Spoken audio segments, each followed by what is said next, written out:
നമസ്കാരം. ഇൻസൈഡിലേക്ക് സ്വാഗതം. രാഷ്ട്രീയ വിവാദങ്ങളൊന്നും ഉണ്ടാക്കാതെ പിണറായി സർക്കാരിനെ നല്ലതാശംസിച്ചാണ് മുൻ കേരള ഗവർണർ ആരിഫ് മുഹമ്മദ് ഖാൻ കേരളത്തിൽ നിന്ന് മടങ്ങിയത്. താൻ വിവാദങ്ങൾക്കല്ല ശ്രമിച്ചതെന്നും തന്റെ ഉത്തരവാദിത്വം പാലിക്കുക മാത്രമേ ചെയ്തുള്ളൂവെന്നും അദ്ദേഹം പോകുന്നതിന് മുൻപ് മാധ്യമങ്ങളെ കണ്ടപ്പോൾ പറഞ്ഞിരുന്നു. പക്ഷേ അദ്ദേഹം സന്തോഷത്തോടെ കേരളത്തിൽ നിന്നും മടങ്ങുമ്പോൾ പിണറായിക്ക് നൽകിയതൊരു സൂചന കൂടിയാണ്. വരാൻ പോകുന്നത് എന്നേക്കാൾ കൂടിയ ഇനമാണെന്ന്. പുതിയ ഗവർണർ ചുമതലയേറ്റ് കഴിഞ്ഞ് ഒന്ന് ആശ്വാസത്തോടെ ഇരിക്കാമെന്ന് കരുതിയപ്പോൾ അതിനും സമ്മതിച്ചില്ല. കൊടുത്തു പിണറായിക്ക് നല്ല ഇടിവെട്ട് പണി. ആരിഫ് മുഹമ്മദ് ഖാനെ പോലെ ആകില്ല രാജേന്ദ്ര വിശ്വനാഥ് ആർലേക്കർ. ചുമതല ഏറ്റെടുത്ത ആദ്യ ദിനം തന്നെ ഇതിന്റെ സൂചനകൾ സംസ്ഥാന സർക്കാരിന് കിട്ടി. സുരക്ഷാ ഉദ്യോഗസ്ഥരെ മാറ്റാനുള്ള സർക്കാരിന്റെ നീക്കം തടുത്ത പുതിയ ഗവർണർ രാജേന്ദ്ര വിശ്വനാഥ് ആർലേക്കർ നൽകുന്നതും വ്യക്തമായ സന്ദേശമാണ്. ഗവർണറുടെ സുരക്ഷാ വലയത്തിലെ ഏതാനും പോലീസ് ഉദ്യോഗസ്ഥരെ മാറ്റി പുതിയ ആളുകളെ നിയോഗിച്ച സർക്കാർ തീരുമാനമാണ് ഗവർണർ തിരുത്തിയത്. ഇതിനായി DGPയുടെ ചുമതലയുള്ള ADGP മനോജ് എബ്രാഹാമിനെ ഗവർണർ രാജ്ഭവനിലേക്ക് വിളിച്ചു വരുത്തി. ഗവർണറായിരുന്ന ആരിഫ് മുഹമ്മദ് ഖാന് വിശ്വസ്തരായിരുന്ന ഈ ഉദ്യോഗസ്ഥരെ ഒഴിവാക്കി പകരം സർക്കാരിനും ആഭ്യന്തര വകുപ്പിനും വേണ്ടപ്പെട്ടവരെ രാജ്ഭവനിലേക്ക് നിയോഗിക്കാനായിരുന്നു ശ്രമം.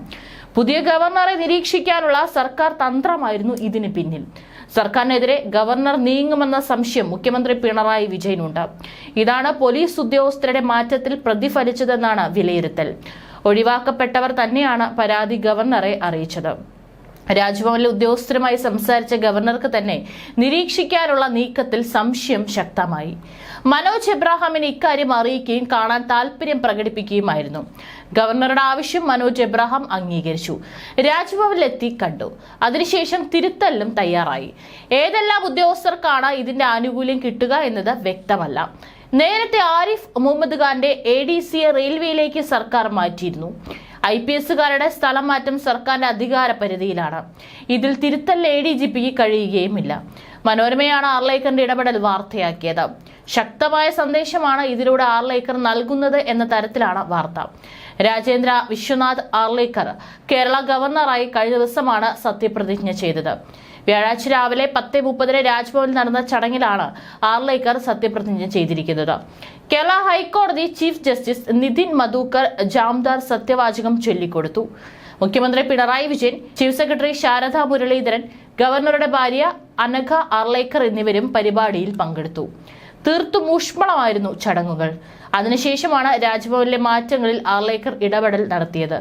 ഗോവ നിയമസഭ മുൻ സ്പീക്കറായിരുന്ന രാജേന്ദ്ര വിശ്വനാഥ് ആർലേക്കർ ബീഹാർ ഗവർണറായി പ്രവർത്തിച്ചു വരികയായിരുന്നു. ഹിമാചൽ പ്രദേശ് ഗവർണറായും അദ്ദേഹം സ്ഥാനം വഹിച്ചിട്ടുണ്ട്. 1980കളിൽ തന്നെ ഗോവ BJPയിൽ സജീവ സാന്നിധ്യമായിരുന്നു. പാർട്ടിയിൽ വിവിധ സ്ഥാനങ്ങളും വഹിച്ചിട്ടുണ്ട്. RSS പ്രചാരകനായിരുന്നു മുൻപ്. 2015ൽ ഗോവ മന്ത്രിസഭാ പുനഃസംഘടനയിലെ ആർലേക്കർ വനം വകുപ്പ് മന്ത്രിയായി പ്രവർത്തിച്ചിട്ടുണ്ട്. 2021ലാണ് ഹിമാചൽ പ്രദേശിലെ ഗവർണറായി നിയമിതനായത്. പിന്നീട് 2023ൽ ബീഹാർ ഗവർണറായി നിയമിതനായത്. ഇന്ന് രാവിലെ അദ്ദേഹം ശ്രീ പത്മനാഭസ്വാമി ക്ഷേത്രത്തിൽ ദർശനവും നടത്തി. ക്ഷേത്രത്തിലെത്തിയ ഗവർണറെ BJP സംസ്ഥാന സെക്രട്ടറി കരമന ജയന്റെ നേതൃത്വത്തിൽ ഭരണസമിതി അംഗങ്ങൾ ഷോൾ അണിയിച്ച് സ്വീകരിച്ചു. ദർശനത്തിന് ശേഷം ക്ഷേത്രത്തിലെ ഓണവില്ല് ഗവർണർക്ക് സമ്മാനിച്ചാണ് യാത്രയാക്കിയത്. രാവിലെയാണ് രാജേന്ദ്ര വിശ്വനാഥ് ആർലേക്കർ കേരള ഗവർണറായി സത്യപ്രതിജ്ഞ ചെയ്ത് ചുമതലയേറ്റത്. അതേസമയം ബീഹാറിന്റെ 30ാമത് ഗവർണറായി ആരിഫ് മുഹമ്മദ് ഖാൻ ഇന്ന് സത്യപ്രതിജ്ഞ ചെയ്തിരുന്നു. 26 വർഷത്തിന് ശേഷം ബീഹാറിൽ ഗവർണറാകുന്ന മുസ്ലിം സമുദായത്തിൽപ്പെട്ടയാളാണ് ആരിഫ് മുഹമ്മദ് ഖാൻ. കേരളത്തിൽ നിന്നും ബീഹാറിലേക്ക് ആരിഫ് മുഹമ്മദ് ഖാനെ മാറ്റിയത് സൈബർ ഇടത്തിൽ സഖാക്കളുടെ ആഘോഷത്തിന് കാരണമായിരുന്നു. ആരിഫ് മുഹമ്മദ് ഖാനെ ഇവിടെ നിന്നും പറത്തിയെന്ന വിധത്തിലായിരുന്നു പ്രചാരണങ്ങൾ. എന്നാൽ അത്തരം പ്രചാരണങ്ങൾക്ക് യാതൊരു അടിസ്ഥാനവും ഇല്ല എന്നതാണ് വസ്തുത. കുറച്ചു കാലമായി തന്നെ അദ്ദേഹം തനിക്ക് വടക്കേ ഇന്ത്യൻ സംസ്ഥാനങ്ങളിൽ പദവി വേണമെന്ന് ആഗ്രഹിച്ചിരുന്നു.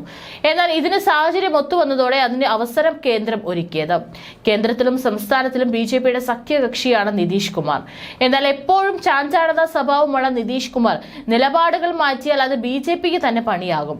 ഈ സാഹചര്യത്തിൽ പ്രധാനമന്ത്രി മോദിയുടെ ദൂതനായാണ് ആരിഫ് മുഹമ്മദ് ഖാനെ നിയമിക്കുന്നത്.